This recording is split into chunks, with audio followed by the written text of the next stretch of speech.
रामचंद्र गोडबोले एवं श्रीमती सुनीता गोडबोले चिकित्सक। Doctor Ramchandra Godbole.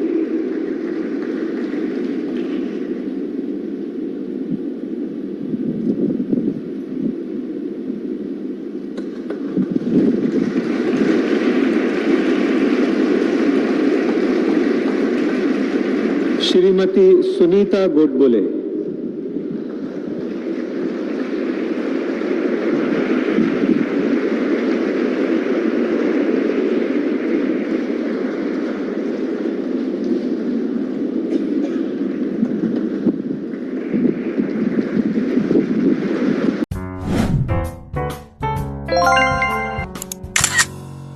Hello everyone, welcome to my new vlog. आज हम लोग बंक करके घर जा रहे थे और जैसे हमें पता चला कि हमारे कॉलेज में Padmashri awarded doctor Ramchandra and Sunita Godbole ji आ रहे हैं, तो हम पहुंच गए सेमिनार हॉल में। जोरदार तालियों के साथ इस बार उनका हम स्वागत करें।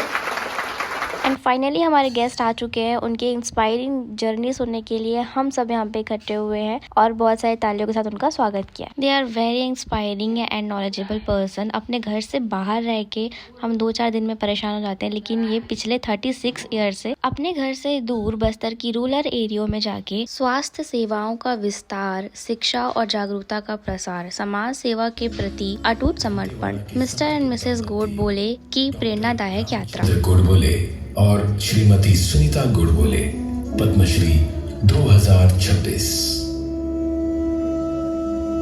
जंगल दिखता जितना सुहाना है, वहां जीवन उतना ही कठिन। लंबे निर्जनी रास्ते, न अस्पताल न डॉक्टर, कुपोषण, अज्ञानता, असुविधाएं। आदिवासी जीवन में हर पल अनिश्चितता।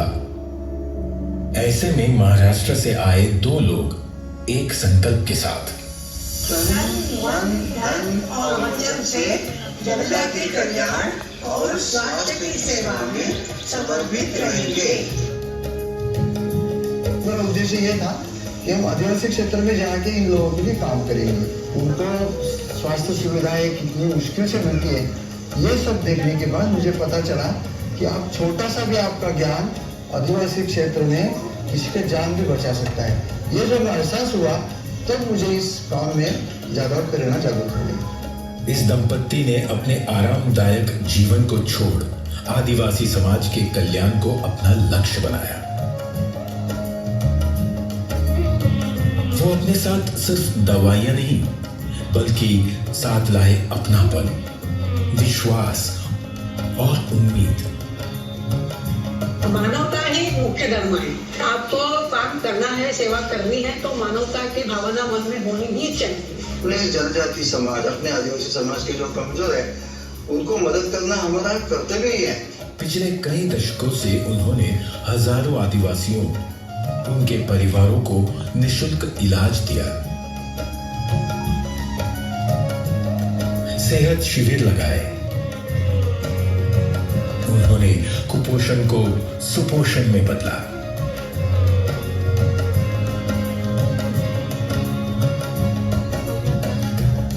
नशा मुक्ति के लिए आने वाली पीढ़ी को मजबूत किया।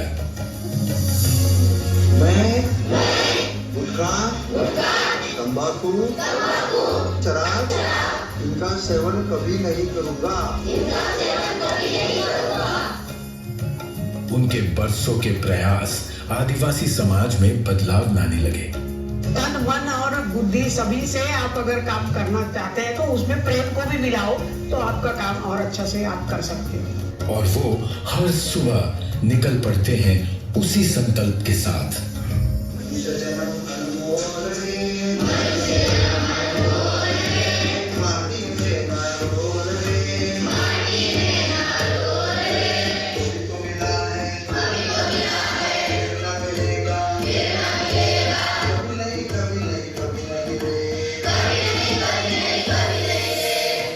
डॉक्टर रामचंद्र गोडबोले और श्रीमती सुनीता गोडबोले पद्मश्री 2026।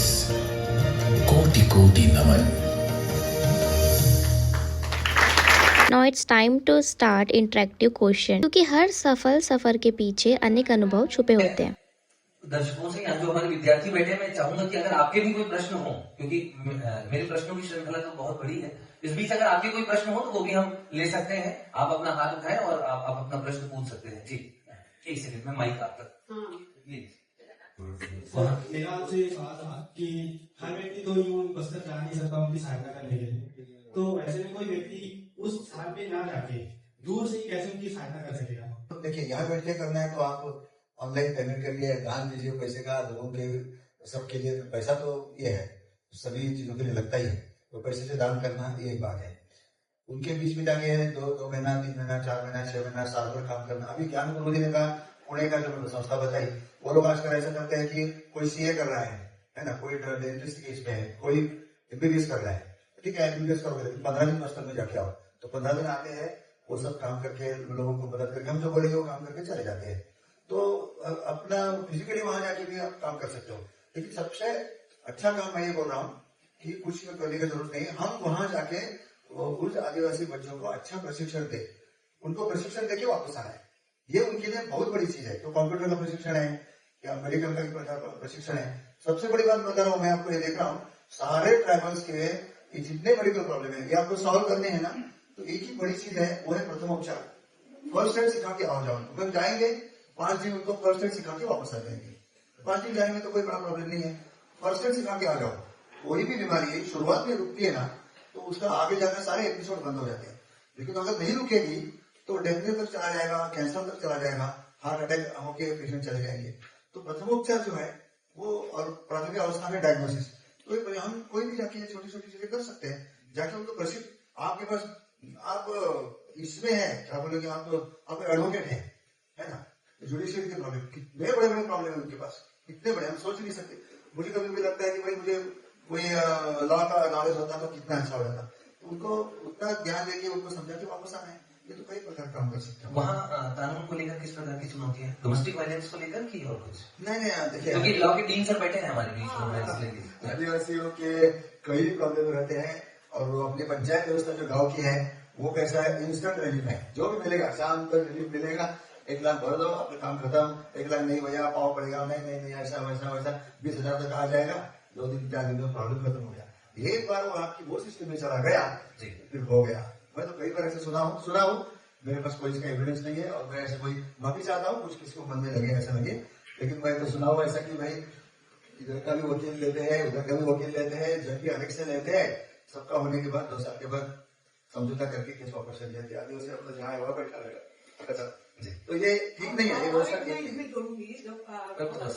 बहुत अच्छा प्रश्न पूछा है आपने, मतलब सर ने जो बताया वो है ही, लेकिन हम यहाँ रहते हुए जैसे जो पेशेंट हम रायपुर भेजते हैं ना, मेकाहारा में भेजते हैं या फिर विवाह हॉस्पिटल करके जो हॉस्पिटल है वहां पर भेजते हैं, तो ऐसे वहां पर बस जाके उनके पास, खास करके मेकाहारा में जो पेशेंट एडमिट करते हैं वहां पर तो बहुत जाना जरूरी होता है, क्योंकि उनको कहाँ गए जाना है पता नहीं होता है, कागज में क्या लिखा हुआ वो नर्स फटाफट बता देती है उनको, ये बेचारे हाँ बोलते कर, क्योंकि जब 1 महीना पेशेंट रहता है ना तो उतने दिन तो हमारा कार्यकर्ता नहीं रह सकता। उनको हम लोग किसी भी पेशेंट को भेजते हैं ना, उसमें 2 बातें होती है कि उनको आने जाने का खर्चा हम संस्था की ओर से करते हैं, लेकिन पेशेंट को वहां रहते हुए जो भी खर्चा करना पड़ेगा, उनके दाल चावल और वो सब लेके आते हैं, फिर भी पता नहीं है कितना दिन रहना है, तो वो सब उनको खर्चा सब अपने घर से लाके करना है थोड़ा, और पेशेंट के साथ सेवा के लिए कोई ना कोई एक जरूरी चाहिए, तभी हम वो पेशेंट को ले जाते हैं, क्योंकि 1 महीना रहना है तो कोई हमारा कार्यकर्ता सेवा नहीं कर सकता। फिर भी हमको ऐसे बहुत सारे लोगों के लिए रुकना पड़ा है, क्योंकि उस समय वो हाँ बोले लेकिन बाद में लेके नहीं आए, तो हमारे कार्यकर्ताओं को हमको 15 वो भी अपने घर छोड़ के रहते हैं ना, तो यहाँ उनकी पूछताछ करना, भैया आपका कैसे है, वो जो जहाँ जिस वार्ड में वो एडमिट है वहाँ के नर्स इनको मिलके, मैडम इनका क्या चल रहा है, सिस्टर इनका क्या चल रहा है, कौन से कुछ टेस्ट है, वो एक्सरे के लिए जाने के लिए कहा, वो एक्सरे का मिला कि नहीं मिला, या ये, और उनको बस हाँ हेलो जिसको बोलते हैं ना, ऐसा बोल के उनको एक क्लियर करना कि नहीं आप ठीक हो जाओगे, आपको भागना नहीं है, मेन बात वही है, भागना नहीं है। ये हम लोग यहाँ रहते हुए आप स्टूडेंट लोग तो बिल्कुल कर सकते हैं, करना चाहिए। वही बात बोल रहा हूँ, और इसके लिए आप कॉलेज से की ओर से भी पहल कर सकते हैं, एक ग्रुप बनाने, जैसे NSS का है ये है, तो ऐसे मतलब सोशल वर्क में कुछ तो एक एक्टिविटीज रहती है ना, तो भी सप्ताह में 1 बार हम मेकाहारा में से दूर होगा थोड़ा, फिर भी जा सकते हैं और ऐसा ग्रुप बना के कर सकते हैं। और कोई प्रश्न? जी पूछिए। हेलो, सबसे पहले आपको दोनों को प्रणाम सर। आपको पद्म से मिला। बस्तर की जो शिक्षा है, चिकित्सा के क्षेत्र में आप कार्य कर रहे हैं, लेकिन शिक्षा के क्षेत्र में, जागरूकता के क्षेत्र में ऐसी क्या क्या कमियां हैं जो और होनी चाहिए, मतलब समस्याएं समाप्त होनी चाहिए और उसका निराकरण के लिए क्या क्या किया जा सकता है? जी बस वही है, जो टीचर है, ये है, जो भी वहां आप जाए, आपके मन में प्रेम कितना है, आप खुद अपने मन को टटोल सकते हैं ना। हमारे अंदर प्रेम है, सब कुछ संभव है। प्रेम नहीं है तो कुछ भी संभव नहीं है। तो सरकारी सिस्टम हो, शिक्षा हो, सब हो, मैं वहां सिखाने के लिए जाता हूँ, अपने शरीर को जाना, एनाटॉमी, फिजियोलॉजी और एनीमिया कैसे डेवलप होता है, सिकल सेल एनीमिया, ये सब सिखाने के लिए हम लोग जाते हैं। नशाखोरी और फिर वो मनुष्य जन्म, अनमोल जीता, वो सब करने जाते हैं। तो मैं जाता हूँ, मेरा अनुभव ऐसा है कि स्कूल में जाने के बाद सारे बच्चे डरे हुए रहते हैं। ये पायका आ गया, अब ये पायका क्या करेगा, आपको सजा तो नहीं देगा, इतने डरे हुए रहते हैं कि भगवान जाने। तो 10 मिनट मुझे उनको मन खुला करने के लिए लगता है। मैं उनको गीत सिखाता हूँ, उनके बीच में घूमता हूँ, मजाक उड़ाता हूँ, शराबी का नाटक करता हूँ, सब करता हूँ, भूल जाते हैं। फिर 2-2.25 घंटा कार्यक्रम होता है। तो प्रेम है तो कोई चिंता नहीं है। शिक्षा विभाग सब हो, हम जंगल में जाए, और शिक्षा एक ऐसी चीज है कि वो डॉक्टर अम्बेडकर, महात्मा गांधी सब बोलते थे ना कि शिक्षा सबसे बड़ी चीज है जिस समाज को ऊपर उठाने के लिए। आप शिक्षा देने जा रहे हो, इतना महत्व का काम करने जा रहे हो और आप संवेदनाहीन है, तो कैसे होगा ना वो। मध्याह्न भोजन में मुझे वो भोजन के लिए बिठाते हैं, टीचर लोग बाहर बैठ के पेपर पढ़ते रहते हैं, हम कैसे उनके साथ एक हो जाएंगे। वो तो प्रेम की भूखे हैं और हम देने के लिए तैयार नहीं। ऐसे सभी लोग ऐसे नहीं है, कोई टीचर ऐसे है कि वो हेडमास्टर है, वो बोलते हैं कि इनके लेक्चर में सबको बिठाओ, सब आके बैठो, ऐसा भी उदाहरण आता है। लेकिन कुल मिला के अभी एक विषय, एक शब्द केवल हम लोग यहाँ गए थे, हम लोगों ने वो शब्द सुना, बोले मुझे बहुत अच्छा लगा वो शब्द। हम लोगों को भी संवेदनशील सर्जक जी वो बनो, सब कुछ बहुत अच्छा है ये भी। मतलब आप, मुझे लगता है कि बहुत ज्यादा सेंसिटिव है उनका यहाँ का सब विद्यार्थी वर्ग। तो ये क्या है, आप लोग भी छुट्टियों में आ सकते हैं, वहां पर हम लोग आपको लोगों को गांव में ले जाएंगे और आप उनके साथ, जो बच्चे हैं अभी थोड़ा थोड़ा जो है ना उनको हिंदी समझ में आती है, तो उनके साथ बात करके उनको प्रेरणा देना कि नहीं आपको भी पढ़ना चाहिए और अच्छे से जो भी है स्कूल में, स्कूल छोड़ना नहीं चाहिए। ड्रॉप आउट का भी बहुत ज्यादा हमारे यहाँ प्रतिशत है। तो ये जो मतलब 9वीं के बाद 8वीं होने के बाद क्या है, उनको 9वीं पढ़ने के लिए जाने की दूर जाना पड़ता है घर से, तो वो भी उसके कारण नहीं हो पाता है। लेकिन आपको किसी भी हालत में इस प्रकार से परिस्थितियों से सामना करके रहना चाहिए, पढ़ाई करना चाहिए और वो कितने अच्छी तरह से करो, तो आप लोगों का देख के उनको शायद प्रेरणा मिलेगी कि अरे हम भी ऐसा अच्छा पढ़ेंगे तो हम भी किसी रायपुर के ही ऐसे ही यूनिवर्सिटी में जाके पढ़ सकते हैं, है ना। तो ये आप लोगों का आना बहुत जरूरी है, क्योंकि हमारा जो काम है वो नाना नानी जैसा, दादा दादी जैसा है, लेकिन आप उनके लिए बड़े भैया, बड़े दीदी बन जाओगे ना, तो वो जो आपका जैन जी की जो लैंग्वेज है ना, वो जैन जी की लैंग्वेज आप बोलोगे तो उनको भी, भले उनको जैन जी वगैरह मालूम नहीं है, लेकिन ये जरूर समझते हैं कि ये मतलब हम देख रहे हैं ना, जो ज्ञान प्रभु दीदी के लड़के आते हैं ना, उनके साथ वो तुरंत अटैच हो जाते हैं। और आप लोग तो यहीं के हो, छत्तीसगढ़ के इधर के, तो वो तो और उनको अपनापन लगेगा। तो इसलिए आप जरूर आइए और जागरूकता के लिए, शिक्षा में उनकी रुचि बढ़ने के लिए भी हम कुछ समर कैंप जैसा वगैरह कर सकते हैं, अगर आप लोगों का साथ मिले तो ऐसे कुछ कार्यक्रम अपन जरूर अरेंज कर सकते हैं। लड़के लोग सब काम करते हैं। मुख्यमंत्री जी ने बुलाया था हमको और उनको फिर क्या अड़चने आती है आपको, तो हमने वही जो मेकाहारा का हमने बताया, मैं बोली कि ऐसा ऐसा है, तो बोले नहीं आप फिर वो जो इन्होंने बताया उनके नाम दीजिए, आपका हमेशा ये मुझे रहेगा। बहुत बढ़िया। और किसी का कोई प्रश्न? जी पूछिए। Morning sir, good morning ma'am. I sincerely admire your inspiring personality and your contribution towards society. And I would like to ask a question that health service is not just about giving medicines. तो क्या कभी आपको कोई ऐसा मरीज या परिवार मिला जिसकी कहानी आज भी आपके मन में बसती हो? कई कहानियां हैं। बड़े पेशेंट के बारे में बोल रहे हैं। हाँ मैम, जो सर आप हमारे साथ शेयर करना चाहते हैं, जो आज भी आपके दिल में है, कोई मरीज या किसी परिवार की कहानी? मैंने किसी पेशेंट का रिलीफ हो गया। अरे बढ़िया है, मैं बता रहा हूँ, मैं अपने आश्रम में बैठा था और शाम को, संक्षिप्त बोलूंगा, मुझे मालूम है कि जवाब संक्षिप्त में देना है, और सारे प्रश्न संक्षिप्त में जवाब दूंगा, लेकिन मैं कहानी दिखा दी हूँ। तो ये लड़का शाम को 7 बजे हमारे आश्रम में आए, उसका पिताजी और उसका दोस्त लेके आए और उन्होंने बताया इस पेशेंट को आप देख सकते हो क्या। तो मैंने देखा कि दोनों पैर उसके पैरालाइज हो गए। ये 11वीं पढ़ा लड़का है, 12वीं में अप्रैल होने वाला था, लेकिन उसका जंगल में गया और उसका प्रॉब्लम शुरू हो गया। तो उनका कहना है कि बिजली गिरी, उसने ऐसा हो गया, तो वो दोनों पैर उसके पैरालाइज हो गए। फिर हम लोगों को प्रश्न आ गया कि भाई इसका न्यूरोलॉजी केस है, इसको रायपुर ले जाना पड़ेगा। तो हमने आपके कलेक्टर साहब को बताए और कुछ यहाँ IAS ऑफिसर से रायपुर में, उनको हमने हम लोगों ने बताया। बीजापुर के कलेक्टर को संपर्क किया, हमको एम्बुलेंस दिया, एम्बुलेंस से उस पेशेंट को उसके घर से उठा के मेकाहारा लाए, मेकाहारा से DKS में गए। यहाँ एक चंद्रेश करके है भिलाई में, उनका स्पर्धा परीक्षा केंद्र चलता है, तो सीईसी चलाते हैं वो, तो वो और एक प्रतीक वर्मा के एडवोकेट है, इन दोनों लोगों ने उनको उसको सपोर्ट किया यहाँ। लेकिन वो लड़का यहाँ 1.5 महीना रहा, समझ लीजिए कि वो समय कोरोना का था, तो पूरी क्या बोलेंगे सारा रास्ते सब बंद हो गए थे, कोई लेने की व्यवस्था नहीं थी। लेकिन वो एम्बुलेंस वहां से निकली तो धड़ाधड़ यहाँ के पहुंचा के चली गई, तो उसका 1.5 महीना यहाँ रहा। यही के लोगों ने सपोर्ट किया, क्योंकि हम लोग कोरोना में यहाँ वहां से आ नहीं सकते थे। हम लोगों ने केवल मोबाइल से वो सब कंट्रोल सब रचनाएं बनाई और उसका ऑपरेशन होकर चला गया। नसीब इतना अच्छा था कि वो कैंसर नहीं निकला, मैलिग्नेंसी नहीं निकली, और कॉन्ड्रोमा करके प्रॉब्लम रहता है, तो हड्डी का टुकड़ा उन्होंने निकाल दिया और वो बढ़िया हो गया। वो 60 दिन के बाद वो लड़का मोटरसाइकिल चला के हमको मिलने के लिए आया, और वो लड़का मुझे इस बात का आश्चर्य लगता है कि वो हर 6 महीना में 1 साल में मुझे फोन करता है, भैया जी कैसे हैं, मैं मिलना चाहता हूँ। तो अभी कैसे आओगे? तो उन्होंने अभी आधार केंद्र चालू किया है, किराना माल का दुकान चालू किया है, इलेक्ट्रिशियन है, वो बीजापुर जिले में करा लेता है वो। तो केवल इतना ही मुझे पूछता है कि मुझे आपको मिलना है। क्यों मिलना है?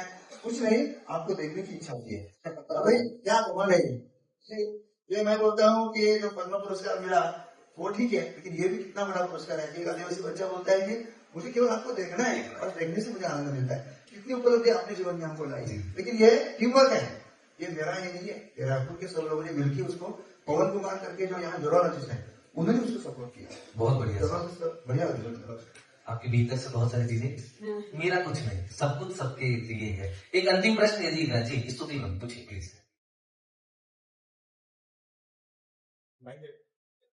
Good afternoon sir. एक्चुअली जब आपने डिस्कशन किया तो मुझे मेरा बचपन याद आ गया, क्योंकि मेरे जो डैडी हैं वो फॉरेस्ट गार्ड की पोस्ट पे थे, सोनगुड्डा डाबरी में। तो मतलब मम्मी को शौक हुआ करता था जंगल में जाने का, तो 2 बार मुझे, वैसे तो मैं 3-4 साल की थी, तो मैंने देखा था कि नक्सलाइट इजीली ये जो आप सोसाइटी के लिए या वहाँ की कम्युनिटी के लिए, कोई एजुकेशन के लिए या हेल्थ के लिए काम करते हैं, तो वो प्रॉब्लम क्रिएट करते हैं। क्योंकि डैडी फॉरेस्ट से थी तो वो मैंने करीब से देखा, और वहाँ के लोगों को शिक्षा के लिए मतलब मोटिवेट करना या लेकर आना, ये एक बड़ा चैलेंज हुआ करता था। क्योंकि जो टीचर होते हैं वो वहाँ ज्वाइन करना नहीं चाहते हैं, तो ऐसा मुझे थोड़ा ब्लर है मेमोरी मेरी।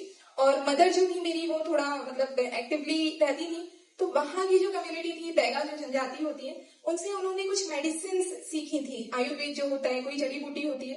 तो मैडम क्या आपने ये सीखा और एलोपैथी और आयुर्वेद दोनों का उपचार किया? ये क्वेश्चन। Thank you.